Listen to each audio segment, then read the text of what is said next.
আসসালামু আলাইকুম গাইজ, আসলে আপনারা সবাই ভালো আছেন। বাচা বগুড়ার জন্য আপনাদের সবাইকে স্বাগতম। তো আপনারা জানেন বিগত 27/9/2025 রোজ শনিবারে ঢাকা চট্টগ্রাম মহাসড়কে মুন্সিগঞ্জ জেলায় গজারিয়া থানাধীন বাউশিলিয়া ইউনিয়নের অন্তর্গত গজারিয়া সরকারি টেকনিক্যাল স্কুল অ্যান্ড কলেজের অষ্টম শ্রেণীর ছাত্রী একজন রাস্তা দুর্ঘটনায় মৃত্যুবরণ করেছেন। তো এটার কারণ অনেকেই দিচ্ছেন যে স্টার লাইনের গাড়ির কারণে নাকি তাদের স্কুলের শিক্ষার্থী নাকি মৃত্যুবরণ করেছে। তো এটা কতটা সত্য এবং কতটা মিথ্যা এটা অনেকেই জানেন, আবার অনেকেই জানেন না। অনেকে না জানেই তাদের 15টি প্লাস গাড়িটি ভাঙচুর করেছে। তাদের গাড়িটির মূল্য প্রায় একটা গাড়ির মূল্য যদি 20 লাখ টাকা করে হয়, প্রায় 1 কোটি টাকার উপরে তাদের গাড়িটি ক্ষয়ক্ষতি করেছে।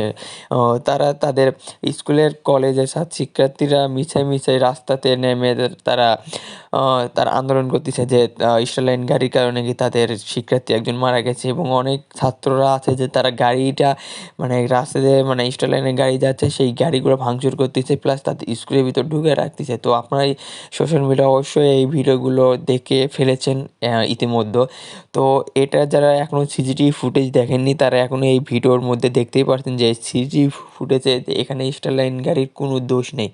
আপনার যদি বিশেষ নয়, সিসি ক্যামেরার ফুটেজ আমরা দেখতেই পারছেন, দেখুন। আপনার যদি বিশেষ নয়, এই সিসি ক্যামেরার তো ফুটেজ আর মিথ্যা হবে না।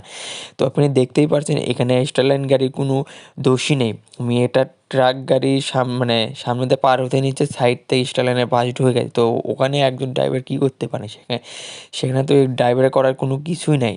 তো সেটা যদি আপনারা বুঝতেন তাহলে তো তাদের এতটা ক্ষতি করতেন না। সেখানে তো ড্রাইভাররা তো একটা সামান্য পিঁপড়েকে মারতে চান, সেখানে একজন মেয়েকে কীভাবে মারবে?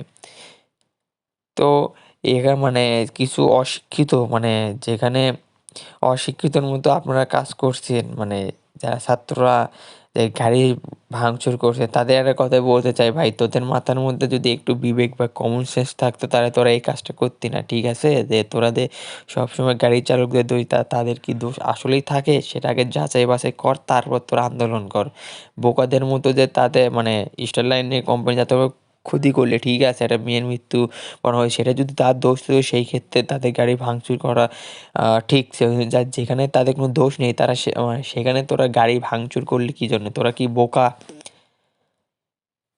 যেখানে স্টার লাইন গাড়ির কোনো দোষ নেই, একটা দুর্ঘটনা হয়ে গেছে, সেখানে তোরা সেখানে তাদের গাড়ি ভাঙচুর করলি। তো এটাই হলো আমাদের দেশের বর্তমান অবস্থা। তো আপনারা সব কিছু দেখতেই পারলেন এখানে আসলে দোষটা কার। তো এই ভিডিও দেখার পর অনেকে আমাকে বাজে কমেন্ট করতে পারে, তো তাতে আমার বাল ছেড়ে গেল। তোদের মতো ছাত্রীদের কমেন্ট পড়ার বা দেখার আমার কোনো ধৈর্য নেই। তো ততক্ষণ ভালো থাকবেন, সুস্থ থাকবেন, নতুন ভিডিও পাওয়ার পর্যন্ত আমার সাথে থাকবেন। আল্লাহ হাফেজ।